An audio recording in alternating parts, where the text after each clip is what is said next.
Oh, there's Dan Smith too. Fantastic.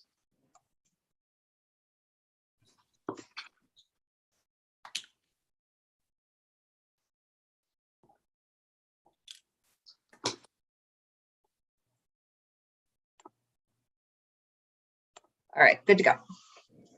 Great, thank you. Yeah, we can go ahead and start, I guess. I'd like to call the North Stonington Board of Finance meeting for 15 June 2022 to order, please. Present are myself, Paul Simons, Carl Johnson, Amy Friend, Winona Burdine, and Dan Smith. Amy and Winona, if you accept, we'd like to seat you tonight, and we'll have 5 voting members. Okay, thank you.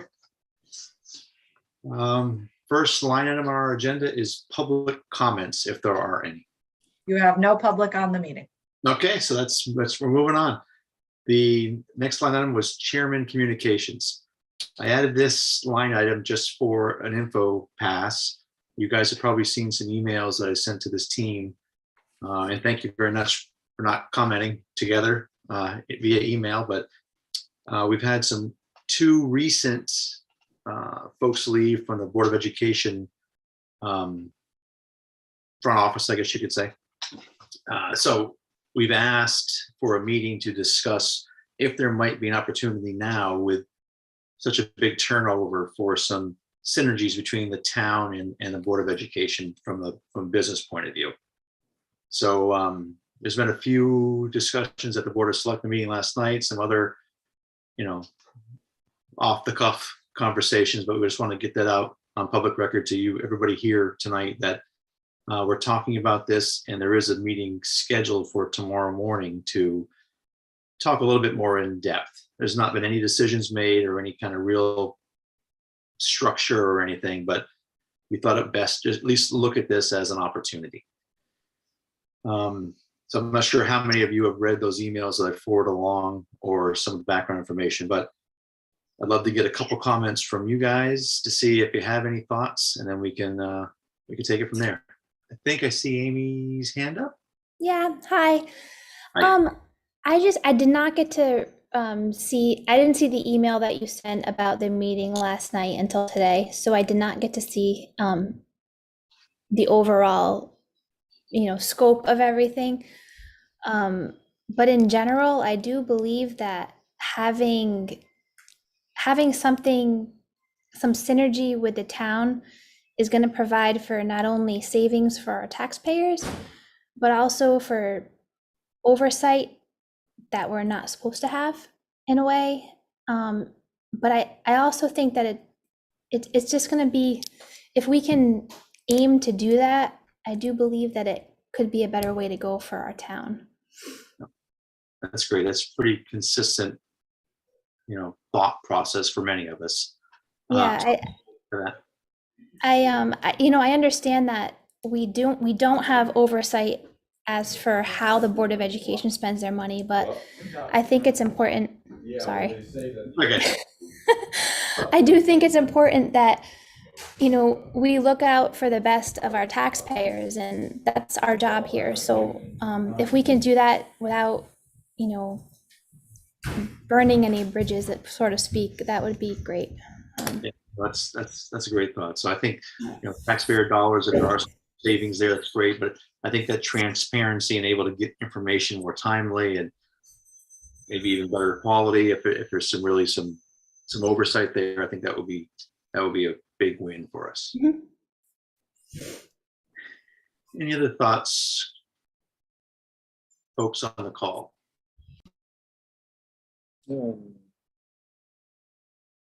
Pretty much everything's been covered. The only other thing would be is if we end up adding extra people to cover it, as long as the salaries aren't any bigger than what the other one was in combination, I think we'd be all right. Because I saw your thing and I tried to listen a little bit today while I was at lunch, and I guess the long-winded version of it was that they want to do one on top. Who is long-winded? Do we have to state that? Was one on top, two under with assistance, which looks like a big tree to me, the way he was discussing it. Sounds like it would work great for everybody to be in combination. And the crisscross if somebody's missing to help. I think that would work well. To get there, I think we got a big step to take to get there. Yeah, no, I'm with you. I think we'd certainly want it worst case to be a cost neutral thing, I would think. I'm really looking for more transparency and more timely interactions of these reports that come to us. But I'm with you. And I think any talk of possible construct is a bit premature. My hope, and I'll share this with you now. Sorry, Dan, share this with you now that at my meeting tomorrow. I think really a starting point is to get all the tasks for the roles that are in question and how much time is allotted to them, ballpark percentage of a week or month or whatever. And that's probably the place to start, to see if you need more staff with longer hours, a redistribution of work. But I think all that is, TBD. It's to suggest that that we have to go to full time or add people or this or that. I think it might be true, but I think it's premature to say that. Anything else, Carl? No, I'm good. Dan Smith. Yeah, Paul, I have to agree with you. I think right now this is an opportunity that we have as a town to, if we're going to consolidate or morph positions, I think this is the time that we have to actually take a step back, take a look, and see how this is all going to play out. Like you were talking about, basically laying out, all right, these are all the tasks that need to be done and everything, and really do it right once. And if that means spending a little extra money because we're going to have efficiencies, like you listen to the Board of Selectmen talk in the meeting yesterday, I think it was yesterday. Other towns at the beginning didn't realize, and they might not have had the cost savings at the beginning, but in the long term, the synergy that they had and how they developed their budgets and how the financing for both worked out really, really, really well. And you didn't really hear that too much bad. And right now, this might be the time that we have to figure this out ourselves and maybe move towards that. No, I think you're right. I think this, opportunity doesn't knock very often. So I think this is the time to see what can be done. And hopefully it sounds like everybody will be open to it. Christine Wagner herself called the meeting, so that's a good sign. Not sure exactly where she sits on it because we haven't talked. She's been away for a little bit. So we're open for a very constructive conversation in the morning. Amy, I think you had your hand up for a second time unless Winona wants to speak.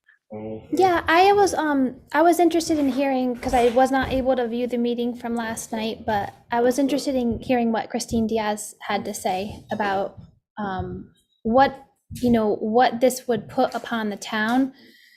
I would, originally think that they have their buckets full. So what would this, I mean, we're asking the town to take on something, which I think that this could work. I think that there could be some great synergy here, but what are we asking of the town? And what do we have available to actually even give to the Board of Education? You know what I mean? Like, I agree that there could be something here, but I would just be interested in hearing Christine's view on this, because she sees everything and she sees it with a bird's eye view and from all departments. So I'd be interested in hearing her take on this. So I think, I completely agree with Paul that we need to see how things align right now, who's responsible for what, with having the business manager and the bookkeeper leaving on the school side. So just trying to figure out how the pieces currently work together on their side, seeing what kind of overlap there is with responsibilities of things that we're already doing on the town side, to see if there's any efficiencies that we can make.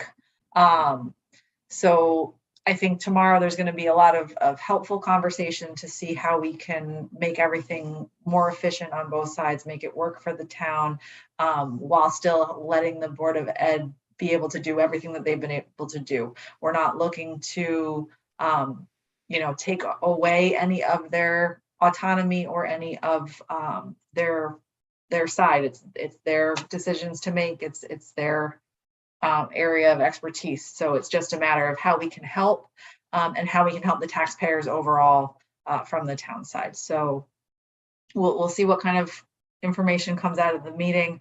But there are a lot of things looking at the advertisement that went out for the director of finance position on the school side.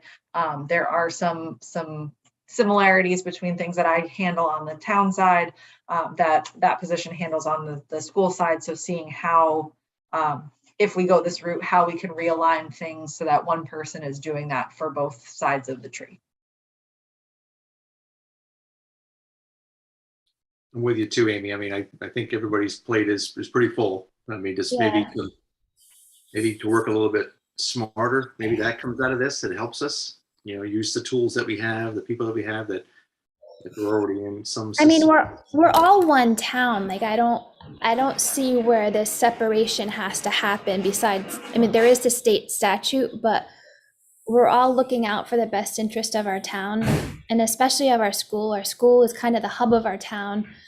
I think this can work. I don't want to put anything extra on someone or others who are already up to here.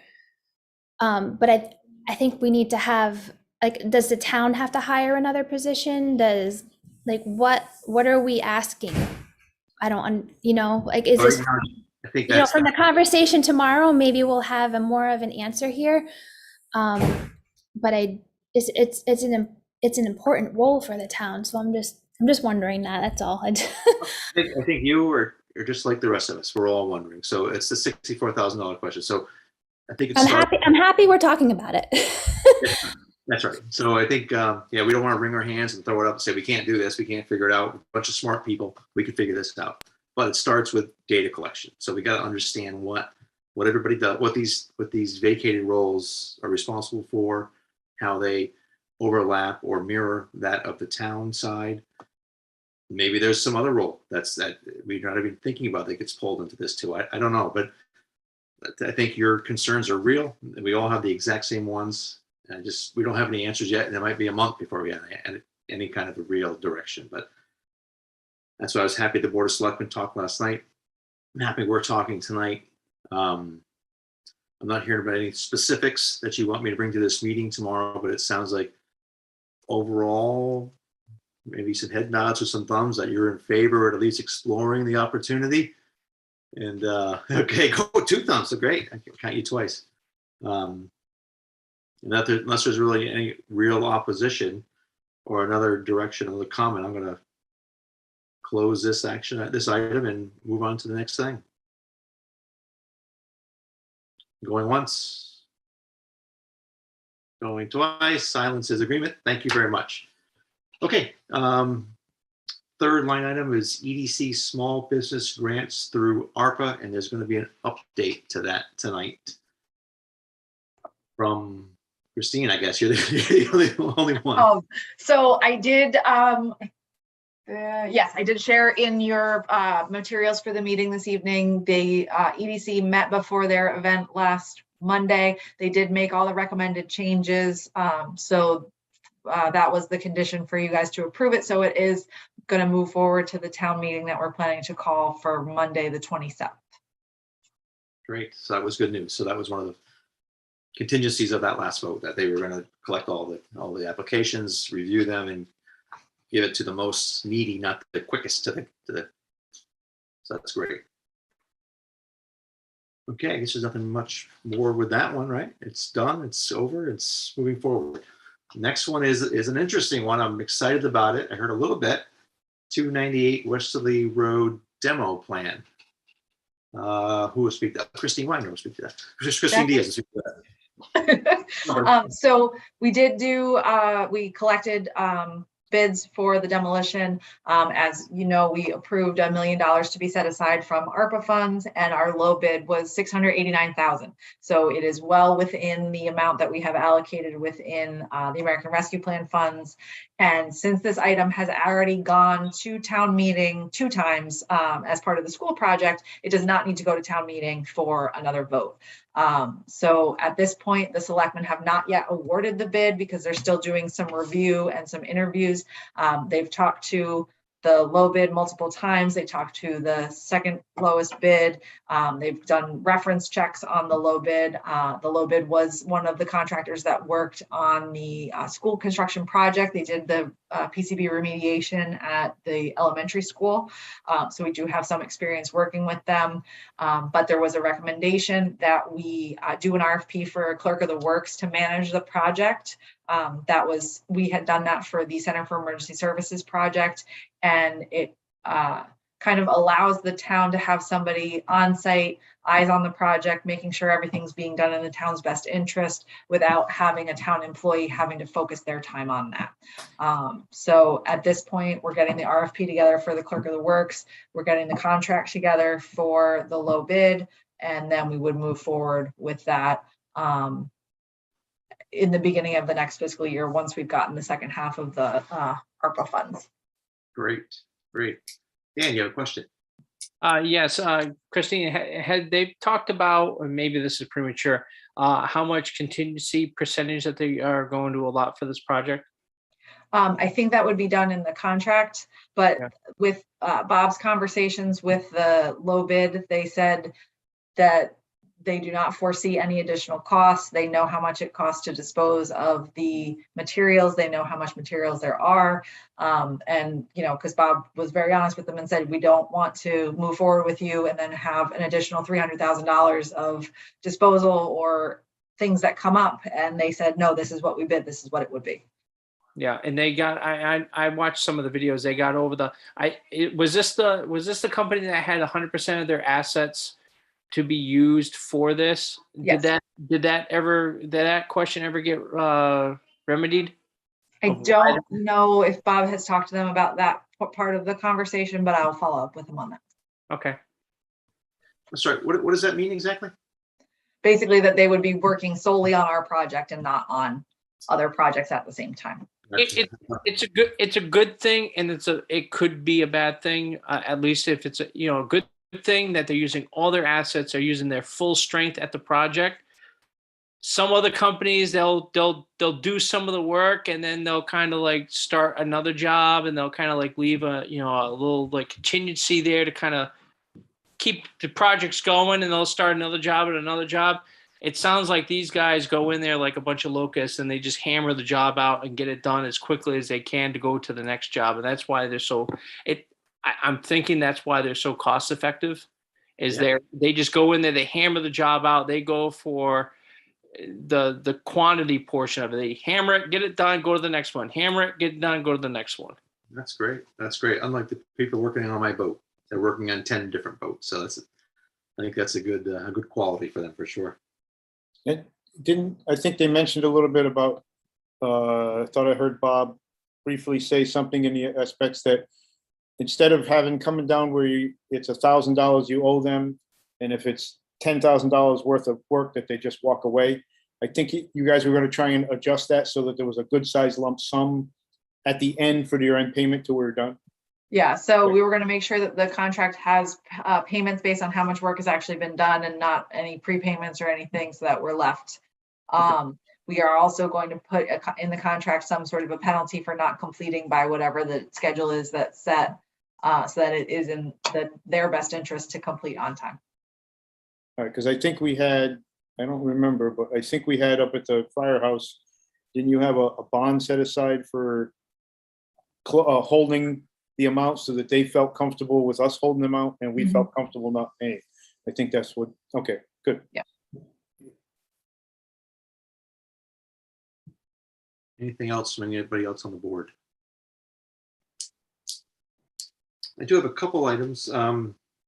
Christian, you said we don't have to go to a town meeting for this. I understand we've gone through this 4 or 5 times, and I think everybody anybody who's interested knows what's going on. It feels unusual to me. Do we expect any kind of blowback from the town because this didn't go to a town meeting? So it's the same part of the building with absolutely no changes that was going to be demolished as part of the school project. And it was worded that way in the vote. I want to say February 2018, somewhere around there, and that was the second vote. So we reviewed the language of those questions with the town attorney, and because of the way that it was phrased, and because we are not changing the specifications whatsoever, it all falls within the affirmative vote that was done for that project. Okay. So all right. you're not going to go back and ask again for something they've already given approval for. Right. Okay. That's great. And clerk of the works. I love that. I love that title. So is that we've had such a person before? That wouldn't be an in-town person just because he or she volunteered for it. This is someone who has some skills in project management and demo campaigns. Demo Exactly. projects.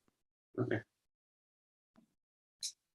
If at the point when we put the RFP out, if there's anyone in town that's interested in volunteering and submits a proposal saying such, I'm sure if they're qualified, we'd be very happy to have their volunteer time. Yeah, that's for sure. That's for sure.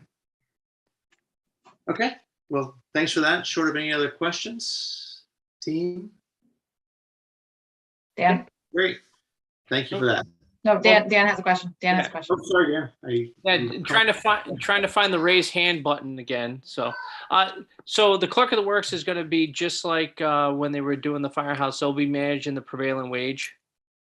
They'll be managing all of it. Yep.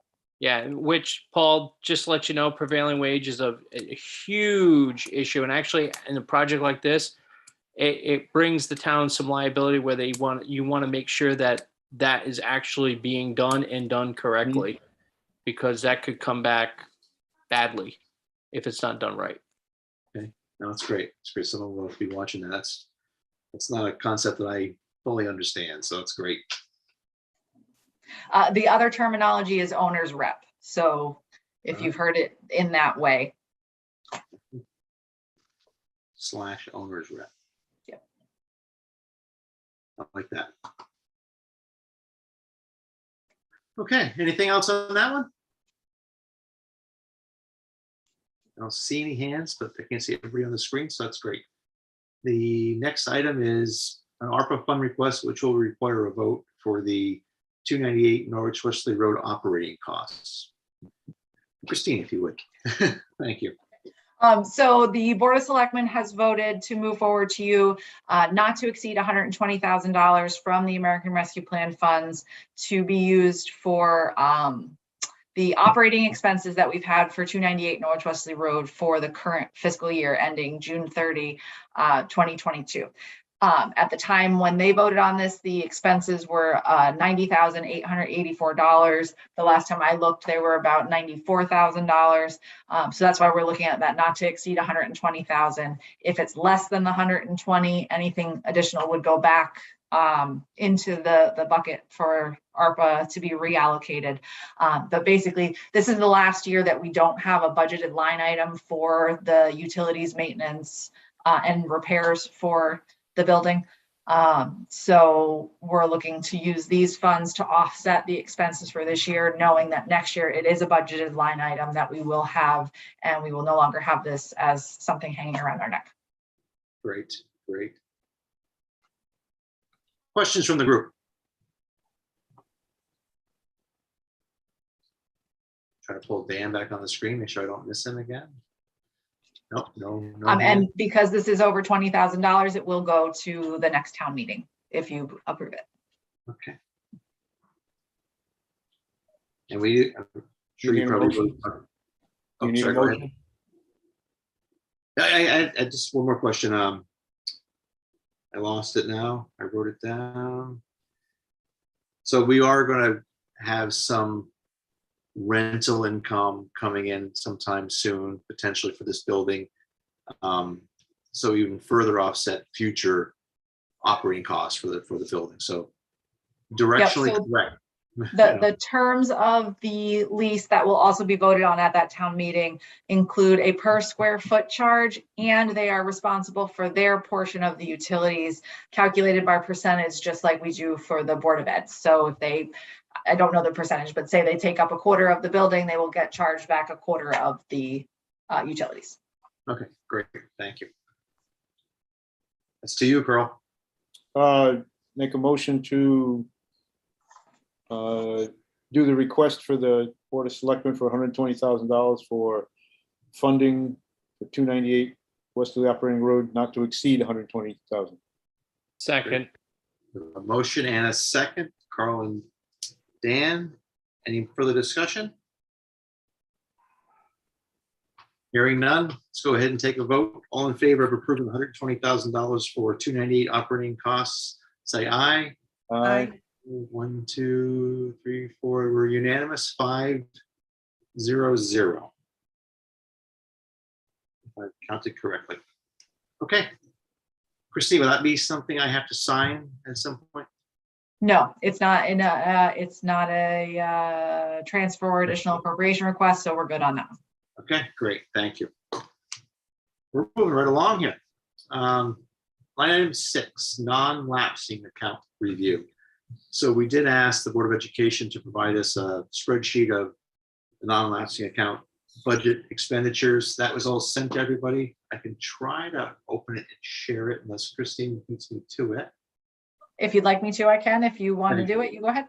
No, I'm struggling, so if you don't mind. Give me 1 moment.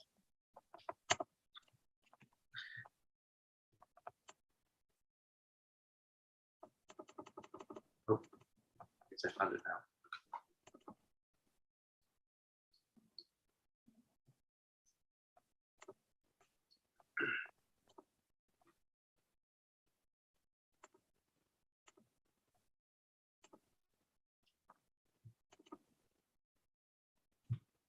Okay, can I run seat? Yes, thank you. Okay, so in general, it looks like there is about, they started, sorry, this goes back to beginning of August, where they had a small balance, a couple large deposit, and then it's been going down a bit since then. So at its high, it was nearing $400,000. And currently it sits at about $262,000, if I could read that correctly. So in their actual expenses, so this shows things they've approved and things that they've cut checks for. So the current balance of the account is $344,738.76, because some of those larger items towards the bottom have been approved, but we haven't actually cut a check for them because the town hasn't received an invoice. But you would expect that to be spent down to that 261 number if when all those things go through. Correct. Okay. So as you can see, it's a healthy account. The types of things they're using it for seem to be in line with what we talked about. There are some stuff, some snow blower, which I guess that's fine coming out of that account. It's all stuff that we don't have to then add to the bottom line of their budget again. So just want to make everybody aware that these numbers, it's a $250,000 plus in this account is pretty healthy.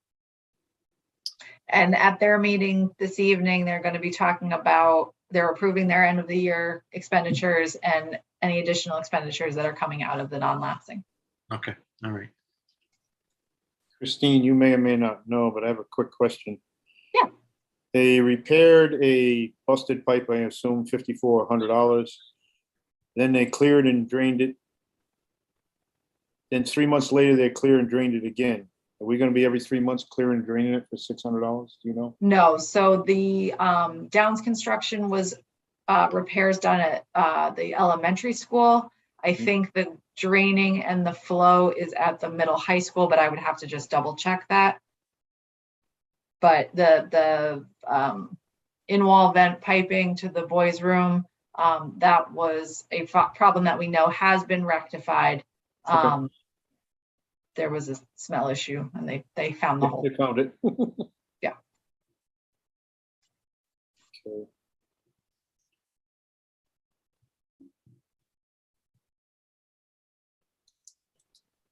Any other questions on any particular line item on this document or the balance or how they're using it? Dan has a hand up. Okay, sorry, I can't, all I can see is the spreadsheet now. Hey, go ahead, man. Yeah, you brought up the point of the snow blower from Rhode Island Harvester. How many snow blowers did they buy? Is that just one snow blower Mhm. I for think for so. almost $2,800? Must be a nice one. That must be one. They That do might- have to do wide sidewalks over at the school. Yeah, I get that, but did that go out for competitive bid? I don't think it would have, because I don't think that's in the threshold where it would need to. Let me just see if I have that in my database. And for these expenditures, they just decide as a board what to spend them on, right? There's no other approval process besides. This is not the superintendent or the front office. This is the Board of Education doing this. Yes. All right, so there's quite a few eyes on it for sure. And the other question I had was all the network hardware, and I see network hardware move. Yes, they had to relocate their server room because it's located in the 2-story wing. And since that's no longer Board of Ed's space, they needed to relocate into their footprint so that we have the ability to rent that out for revenue for the town. So that area that they moved out of is a rentable area. It is a rentable area, yes. It is not currently scheduled for a tenant, but it is the rentable area. Okay, I was just wondering why they just didn't rent it themselves, but that's not here nor there. But that's It's smack in the middle of the second floor. So it would prohibit us from renting the floor to a single entity. so. And- Where did the network hardware get moved to? It got moved into within the IT office. There's a sub office inside of it. So they moved everything into there. So Where is this? I'm sorry, I'm not playing 20 questions. Where is the IT office? it's in the old art room. So it's as you're coming in from the parking lot, you pass it before you get to the media center on the right side. Okay. So it's in that footprint of central office. They're renting the office suite. And then as you go up the corridor, that office on the right-hand side as well. Is there a reason And I why do not have the invoice for this. Oh, actually, it's under Citizens Bank. is there a reason why that all that network hardware didn't get moved to the actual high school or middle school or elementary school? That's a question for the school. I don't know that they have a spot across the street for it. Okay, great planning. Okay, cool. Yeah, that was supposed to go right next to the cafeteria. In the new building. Yeah. In the new building. I'm only kidding. Christine, do you know if they move the other 2 servers out of the building you're gonna take down yet? As far as I know, they have, but our Public Works was gonna work on that today to make sure everything is out so that we're ready for the demo. Going back to the snow blower, it's a 38-inch 2-stage commercial grade Signature Pro professional duty snow blower with electric start. It is one snow blower, but it is a discounted price from the list price. Do you know if it had the cage over the top, the vinyl skirt around for protection? That would have made it a little bit more expensive. It has an electric chute rotator and deflector and easy turn steering. Sounds fancy. You got a coffee maker? I think that's the next model up. Yeah, okay. Right, that's right. I have a Winona question. has a hand. Oh, we're on. Yep. Go ahead, please. I I guess when I took a look at this information that was provided, I just had a question maybe generally around those three expenses for the boys' toilet room and then the drain pipe. So is that common that repair and maintenance would be line itemed out of their expenses to have to come out of this non-lapsing account? So I think it's because it's not expenses that they thought that they would have, so they weren't necessarily planned for in the budget. They are all somewhat related to the school project, so that's why they've paid them out of the non-lapsing and not out of their operating. The school project for this has been closed out with the state, so we can't pay any additional invoices because we're waiting for reimbursements that we can officially close out the project. So I think that's why they opted to take them out of the non-lapsing instead of their operating. So normal day-to-day maintenance and repairs would come out of the operating expense that they budget for every year, and anything that's a surprise like Yeah. this needed to come through this component. Yeah, it's up to their discretion how they use it. And they decided that that was the best source of funds for that particular. Thank you. Yeah, this is well, it's been what, 2 seasons, 2 years now, 3 years that they've had this account. Nothing looks unusual, I mean, out of line here, but you're right. I mean, it feels like an operating cost type of thing, but they're sitting on a whole pile of money here. So it's great that they're using it, not going back to ask for additional dollars from the taxpayers. They're already sitting on some extra funds. I'm not sure if there's any other hands up or not. What is a shot clock for the basketball? The clock that counts down from, I don't know how many seconds you have once you get possession of the ball. I want to say it's 15, 25, I don't know. That counts down and alerts you when you have to make the shot or lose possession and have a turnover. Does it have everything else in it? The quarters, the times? Because for $8,000, Most likely no, those are separate systems. And they would have to get something that's compatible with whatever this existing system is that they have in the middle school or high school, sorry. So. Huh. Yes, those kinds of things are expensive. I will speak Oh, to yeah, they that are. from my past life, so. shot clock, I would assume that would have been in the time board and, all right. Separate piece. Thank you. Right. Yeah, I can't say for sure either. Basketball is not my game, but you're right. It's a big money for a big digital 20-second clock. Yeah. So hopefully it's something more than that. But again, for us to review and their discretionary spend. My guess is it's also one for each end, so it's probably Probably two. 4,000 and 4,000. Right. On the topic of this non-lapsing, so what the state statute says and what we signed off with them, the Board of Finance did with the Board of Education, was they can put up to 2% of their total budget into this fund, unspent portion of their budget into this fund. That doesn't include it's not just discretionary spend, but that's even salaries, 2% of the entire 14 or $15 million that we give them. So there is no ceiling that this account can grow to. So right now I can't do the math, Christine, but we're at $250,000. And if it was, I guess 1% would be $140,000 round numbers. So 280 would be 2%. So we're about at that level now. What's everybody's thoughts on if another $250,000 goes into this? Now we have a $500,000 account. I was thinking maybe this account needs some guardrails with some ceiling about how high it can grow. Last year was a weird year with the pandemic and all, but does anyone have any thoughts about, do we want a cap on this account? Because essentially it is like a general fund, but for the school, not unlike the general fund we had for the town.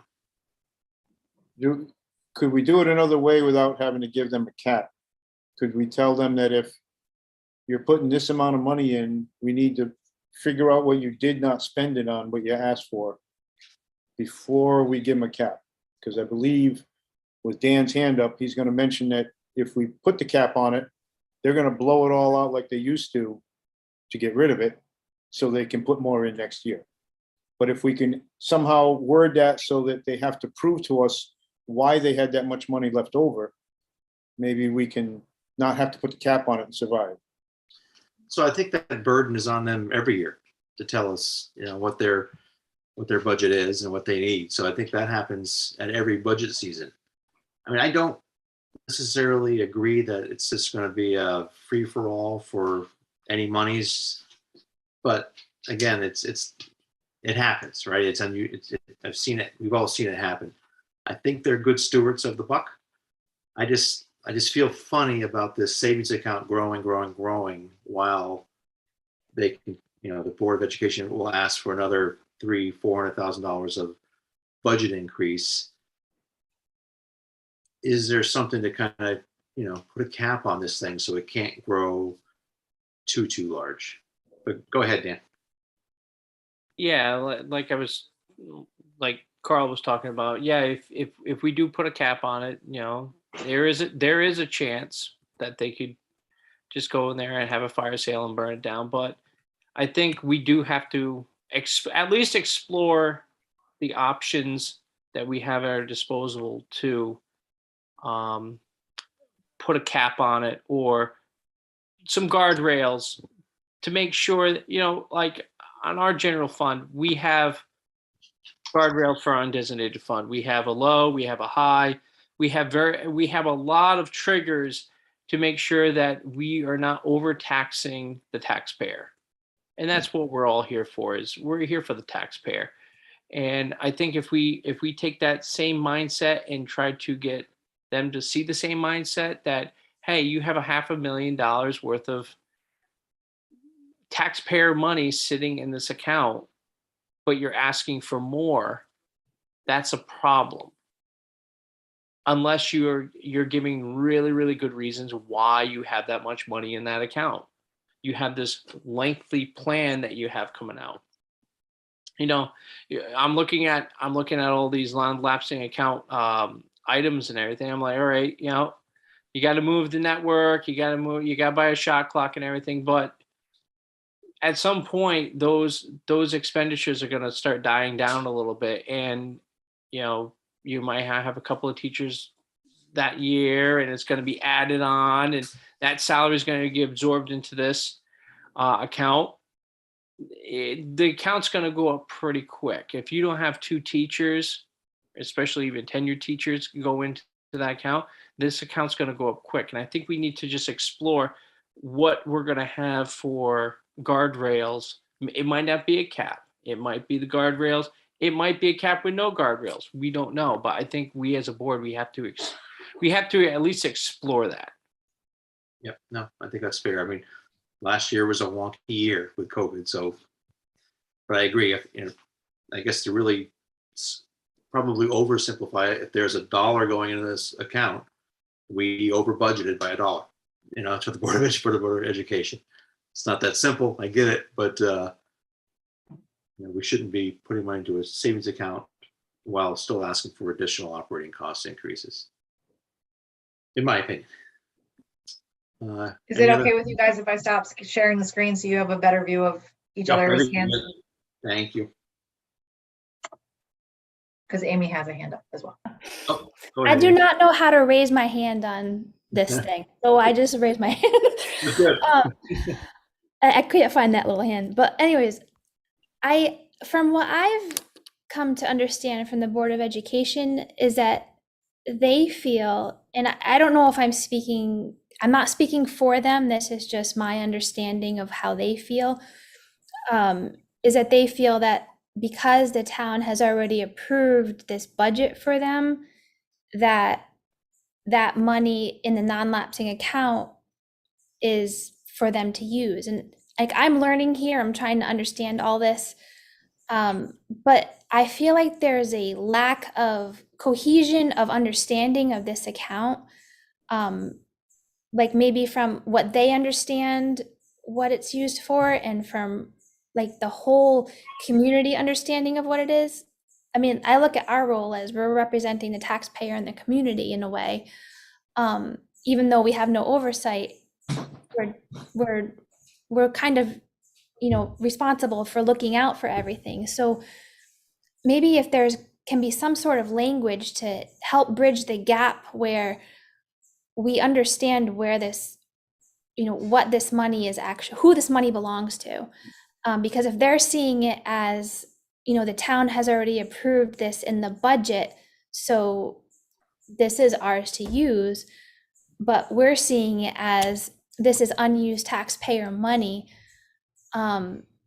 Where's the middle ground here? Because I mean, if $250,000 of unused taxpayer money isn't logistically, it's an over budget.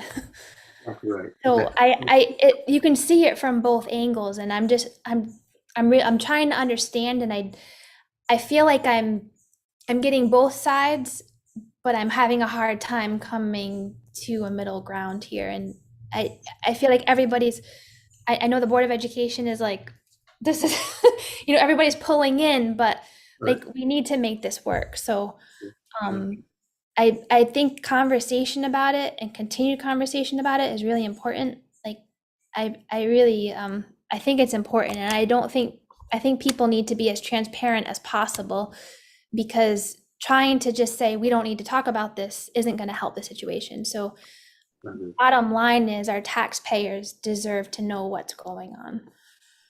And I think the money belongs to you, to me, Mhm. the taxpayers. It's not the Board of Selectmen. It's not the Board of Education. It's the taxpayers' money, and that's really who it belongs to. So what I'm having a hard time to understanding is, because the taxpayers did approve a budget, like, where does that come into this? So, like, Be fair to every, you know what I mean? All around, I just, up until 2 years ago, yeah, every department, including the Board of Education, if there was monies left over in their operating budget, it went back to the general fund, the single savings account for the town's taxpayers. 2 years ago, we signed off on this at the Board of Education request, that allow this non-lapsing account, and that was something that other towns have done too. And I think, correct me if I'm wrong, Christine, but state statute allows up to 2% of the total operating budget. For me personally, I thought it should have been only for that discretionary money. We shouldn't be counting salaries as part of that, but that was just me, and I did not win that discussion. So we created this. The Board of Finance and the Board of Education both signed off on this. We are an oversight board for every nickel that gets spent in town. We don't have line item discretionary changes, but we are an oversight board. So we can decide with 30 days or 60 days or 90 days notice, whatever it was, to terminate this account if we thought it was the right thing to do. I don't think it is the right thing to do. I'm just thinking that there should be some limitations about how big the Board of Education general fund should be allowed to grow to. It might not grow a nickel beyond where it is. It's like I said, it was a weird year last year, but I think it's to say that it's their money or our money. It's all of our money. And it probably could be nicely done all together in a single general fund, but that's not what we have right now. I just wanted to open that up for some discussion to see if anybody would thought maybe guardrails or a cap or something might be appropriate at some point. Certainly not tonight. Just since we're overviewing the non-lapsing account, I wanted to kick it out there. Winona, please go ahead. Thank you. So I'd be curious to kind of wait and see how much money is left over from this fiscal year that ends up going into this non-lapsing account, and try to understand what did those trends look like for maybe the last 5 years. So even though this account is new, every year prior to this account existing, the Board of Ed had to turn over whatever excess money there was, if there was any. So we can certainly go back and look and see year over year, how over budget were they actually, or where they landed. I think we need to keep in mind that 2/3 of this account was created during COVID times. And it's noted that this money was directly related to COVID savings because the school was closed. So, while there's $350,000 sitting in there now, I believe 250 of that came from the year at close 2021, which was directly related to the COVID savings. So I guess I'm just questioning, what do the actual dollars look like and what's the trend, maybe over a 5 or 6 year period, to take into account pre and post COVID, if we want to call now post COVID, that school's back open, to see how much money do we think is going in here? And it could be $10 at the end of this year, as opposed to it increasing. And the Board of Education budget that the town approved and that this board ultimately approved had an increase of $248,000 for the 2022-2023 year. That would wipe out most of what's remaining in this fund if we would have asked them to use this instead. So it's the increase that they asked for was not substantial compared to what they already have. No, for sure. It's I just think that- I think as far as the cap goes, or what it's used for, I mean, I think we all read the document that created this, and the money is to be used at their discretion. So whether we think 2,700 for a snow blower is too much or not, I'm not sure that we get to vote on that. It sounds like the Board of Ed gets to vote on that. So I think maybe some of our heartburn is looking at the numbers and saying, why do we need a shot clock for 8,000? Why do we need a $3,000 snow blower? So instead of a cap, maybe we should think about, is there oversight that could be provided differently that would make us feel better about where the money is being spent? So I think our responsibility, we did have some oversight of the fund. I mean, I have to look at the language again. I forget exactly what it says. We aren't really there to have as a voting member to say how to vote on how to spend it. But it was up to us to review how it was being spent at some frequency. The guiding statute says that each expenditure from such account shall be made only for educational purposes, and each expenditure shall be authorized by the local Board of Education for such town. From your agreement, you're supposed to get reporting monthly on how it's being spent, but it is up to the Board of Ed on how they're spending it. So we can do a lot of hand waving to say it's a snow blower educational, but it's being used on the educational grounds. So maybe with the appropriate amount of hand waving, you could say that. Go ahead, Dan. Wait, Carl's had a hand up for a really long time. He's just not using a virtual hand. So I just wanted to point that out. I yield to Carl for that. Go ahead. Dan. Thank you, Dan. The fund, I thought, was supposed to be set up for also emergencies for them. And I think we had a discussion of if they take care of a boiler breaks down, the snow blower breaks, things that they didn't plan for that thing.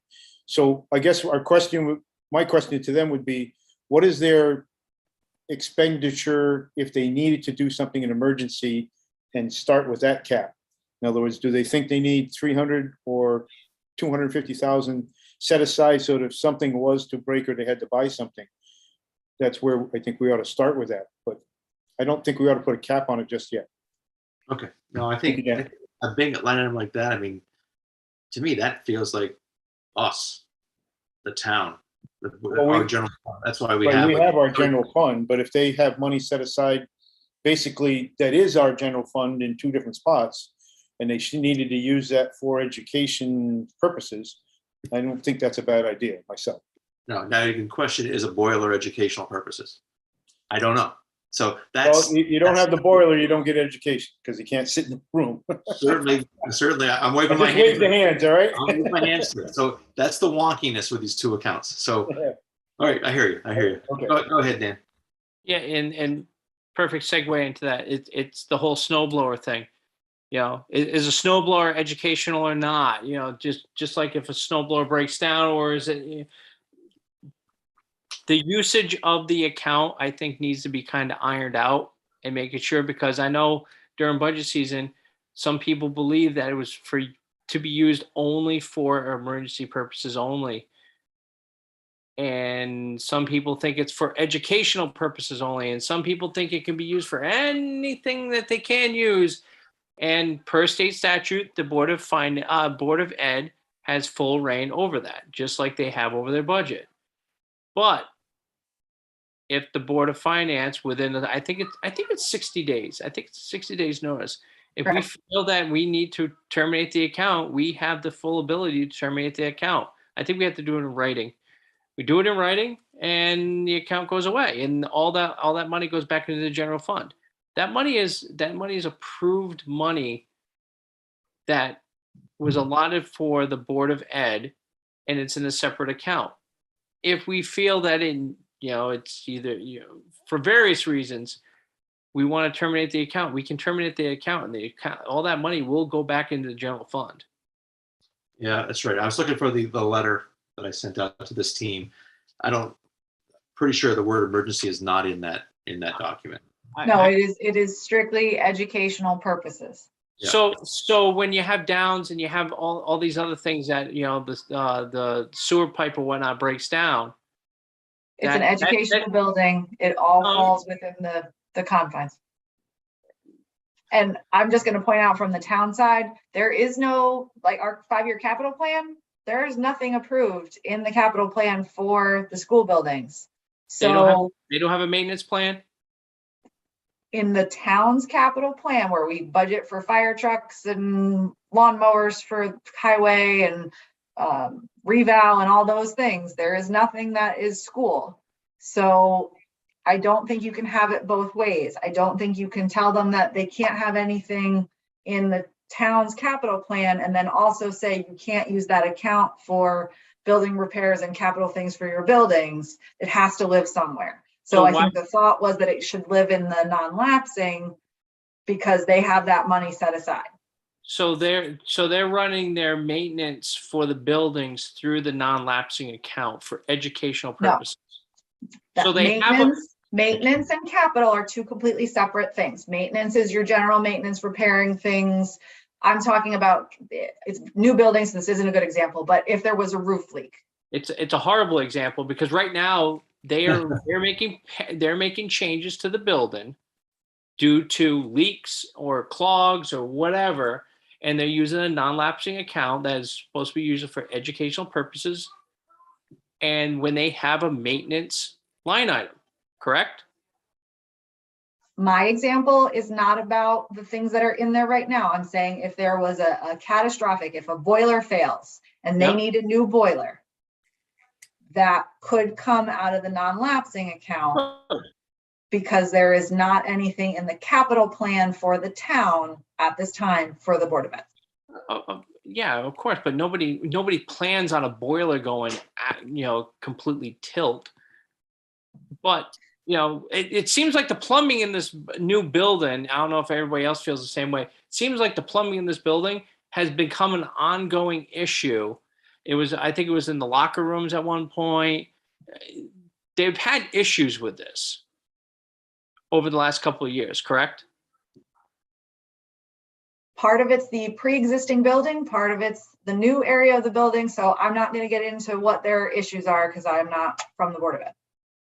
I'm just thinking that, Paul, I don't know, maybe I'm wrong.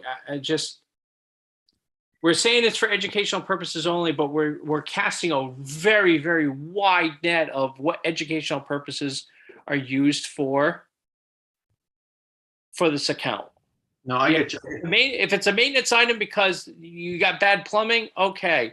Well, then everybody needs to be on the same playing field that this is going to be used for maintenance items and all these other things and everything, not for educational purposes. Well, because it's in an educational building, that's what we're going to use it for because it's in the friendly confines of the school.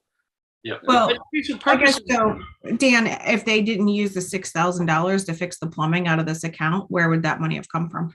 It should come from their maintenance item. They should be budgeting for this stuff. But didn't Christine just say that there's no capital expenditure for? No. Capital and regular line mine maintenance is totally different. Right. Capital items They are had a planned. hole in a pipe. So they're not anticipating a hole in a pipe. Budgeting for maintenance is cleaning your filters, making sure you have everything operational, having your HVAC systems done so that you are doing preventative maintenance. They are only 2-3 years into this building. They're not going to anticipate a hole in a pipe.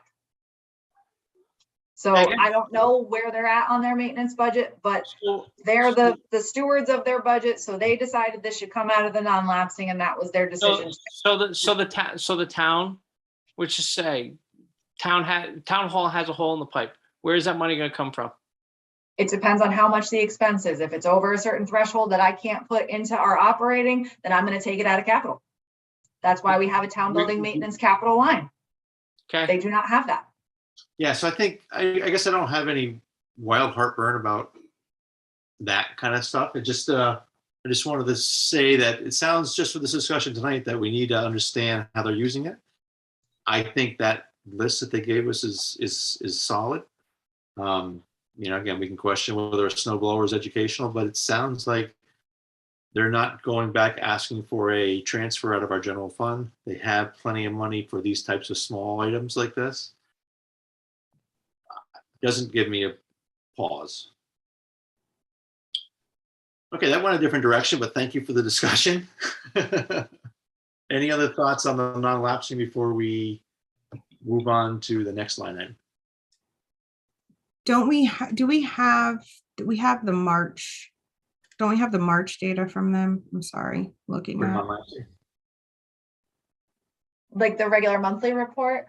yeah. Let me see what I sent out to you guys. We have the April. April. Yes. So through That was a April, separate email I sent out on Monday, if anybody's looking back through emails. so through April, they have a balance of $356,000 remaining in the budgeted expenses. So they have 2 months left of invoices to run through. Do they project what their year-end budget is going to look like? We haven't received anything at this point. Okay. We're supposed to get notification after, not directly after, but they're meeting tonight to talk about end of the year expenses and encumbrances that they're going to have through the end of the fiscal year. So we should be getting that report hopefully before the end of next week to know what they're encumbering. So then that'll give us an idea of how much they'll have left at the end. Okay. Just so the specific one on it, you were.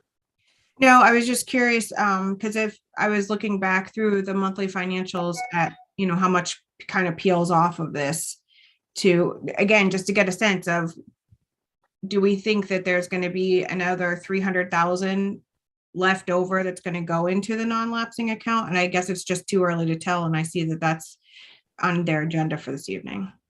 Yeah, the cap for them, the 2% would be 285,574. So anything beyond that would come back to the general fund. Right.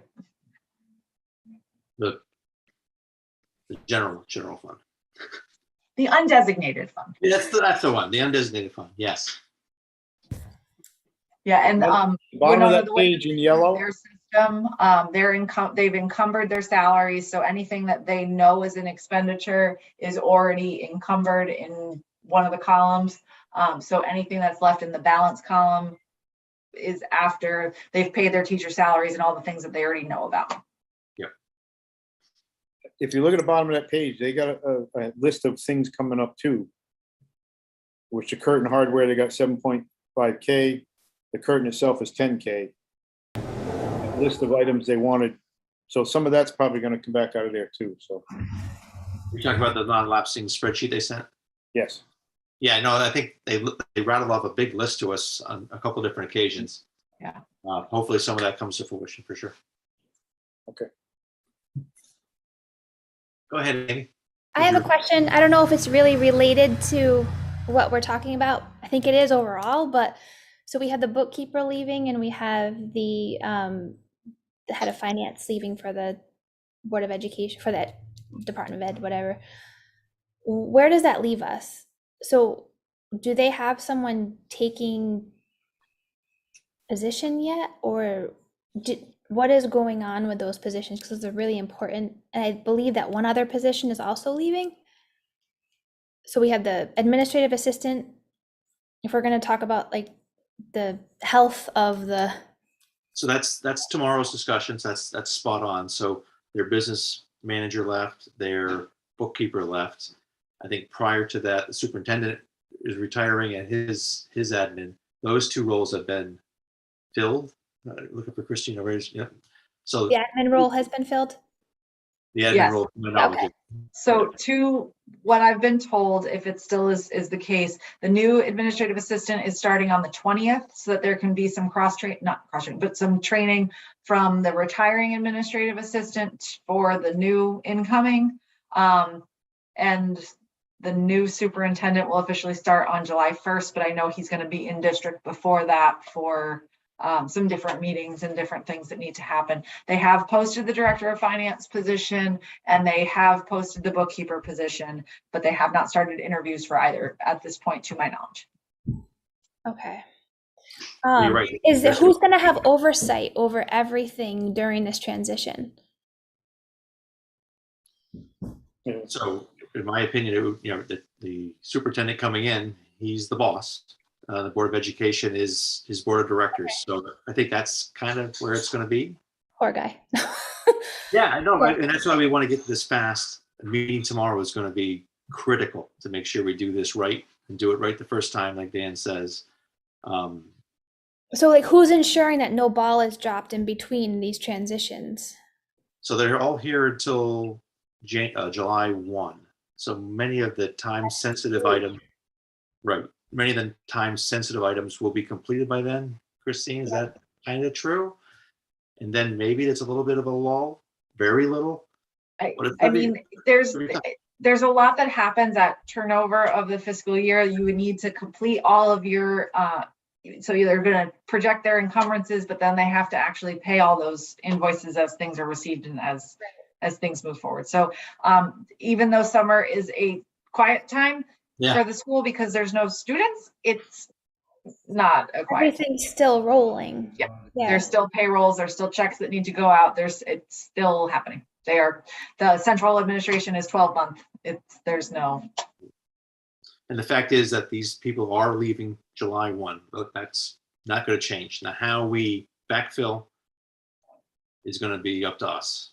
So us, at the Board of Ed primarily, Board of Selectmen and Board of Finance secondarily. But there's going to be a dip in productivity before it comes back. There's no doubt about it.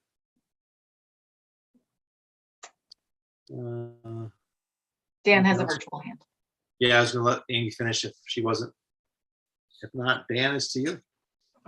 So the positions that they're going to be filling, those could be like a 3-year contract, or obviously they're not are they represented by a union? Are they going to be contracted? Are they going to be at will? So I guess we're kind of off topic now. I mean, this, we don't know anything. I don't think it's a line item about these roles. We are going to talk about that tomorrow. I don't know. I don't think they're union, Dan. Well, I don't know if they require contracts, if they're not. But I think it's, if you just please give me a little bit of opportunity to get some real scholarship done. I'd rather not. I'd rather not get. Well, if you were looking for a question to ask, that would be one of the questions I would want to ask. All right. Is there a contract and why? Yeah, I know that the business manager, director of finance, whatever way they're going with that is a non-union position. I'm not sure about the bookkeeper.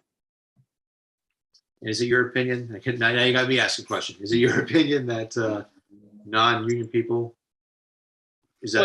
are contracts required? Kristen? They're not.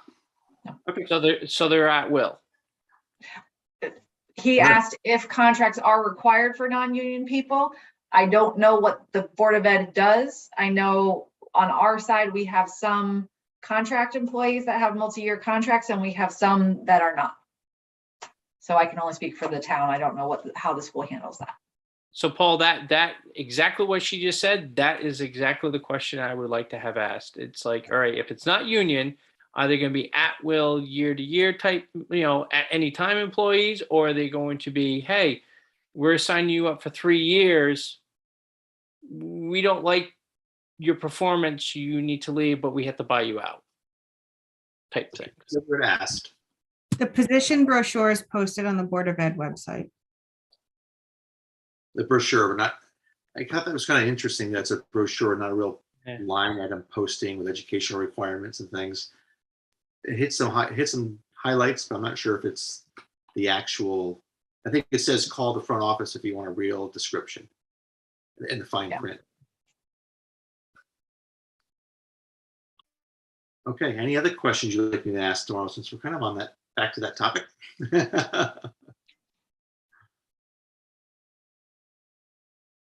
Okay, thank you for that. Where are we? Annual report data and format. Yes. So what do you think, Christine? That was something that was sent out, or was it just some Yep. discussion about what we want? So after the last meeting, the next day I sent out the annual report from the previous year, just so everyone can kind of start looking at it. If you want to have a template or a format or required information, I just need that feedback from you guys by August so that I can have it when I send out the requests for the data to all the different departments and boards. So I kind of would like this to be a standing agenda item for the July and August meetings so that we can have discussions. Maybe if you guys have input in July, I can come back with something for the August meeting and we can fine tune whatever works best for you all. You said you sent something to us back Yeah, then? I just sent the most recent annual report out just so you can see, because I know there was feedback that they liked how some Yes. members of the board liked how certain departments submitted information better than how other people did. So if there's somebody's report you really like that you want me to use that as a template and say everybody needs to fill out this template or spreadsheet, or make sure you include X, Y, and Z in your report. I just think that it's better to be proactive and send the information out when we send out the first ask. So. All right, so I've not reviewed that. I don't know if anybody else has, but can I ask for some homework for all of us to take a peek at that and be ready to talk about that at our next meeting? It was on the email was dated 6/2, I believe. 6-2. Thank So you very DD much. doc. That's all. You're welcome. Thank you, Christine.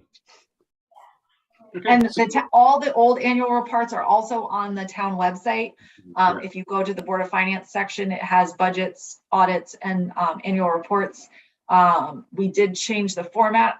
Juliet Hodge changed the format of the annual report prior to me getting here. We've been kind of using that format for the general. So, it's been this for 3-4 years, so we can change whatever needs to be changed to make it the best report out for the community. Okay, great, thank you. Any other thoughts on reviewing the annual report besides the homework that we've assigned ourselves? I can't see Dan, so I'm assuming he's not raising his hand. He has no virtual hand. Okay, great. All right, next line item was budget development and transparency. So this is one of those standing items I think that Gary has some thoughts about, and others. This is kind of going to flow into our discussions with the Board of Ed and Board of Selectmen tomorrow about these financial or business roles. More to come on that, but I think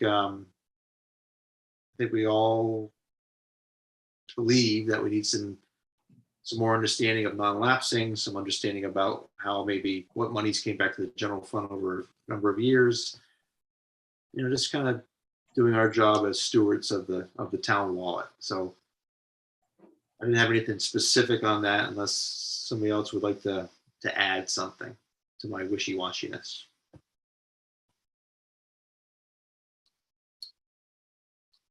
Okay, hearing none, I think we have a single set of minutes. Is that right? Yes. I'm on the wrong email.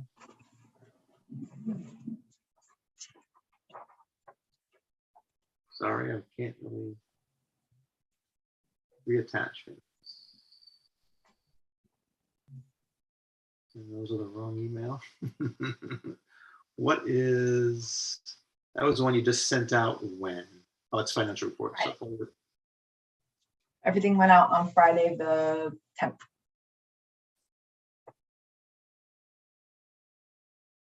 Board of Education minutes, there they are. So these are minutes from June 1st. Let me see, I actually have not reviewed them. I'll give everybody a moment if they haven't seen them. Or would you like me to open them up for the share my screen? If I can do that. Share screen. Disable sharing from somebody. I think that was you.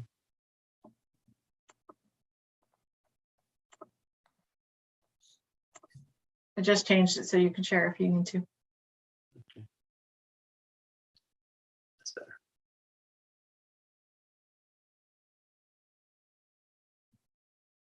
Is everybody seeing that okay?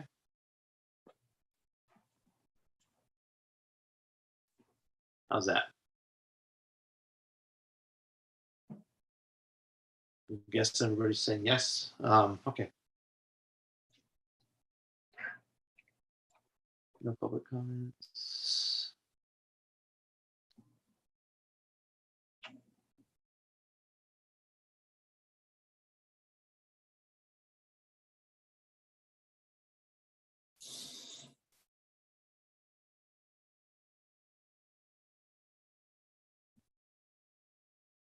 Dan has a digital hand.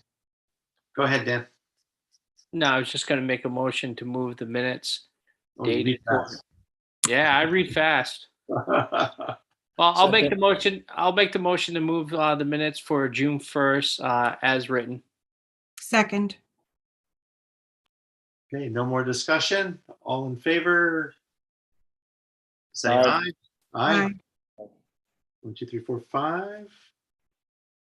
Motion passes. Minutes are approved for June 1st. Thank you for that.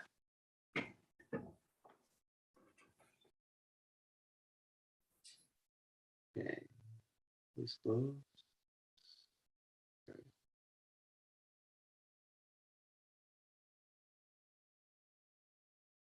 Okay, that was minutes. So last line item was public comments. I don't know if anybody else has arrived in your, There is one public member on. I don't think she's gonna have comment, but raise your hand if you do.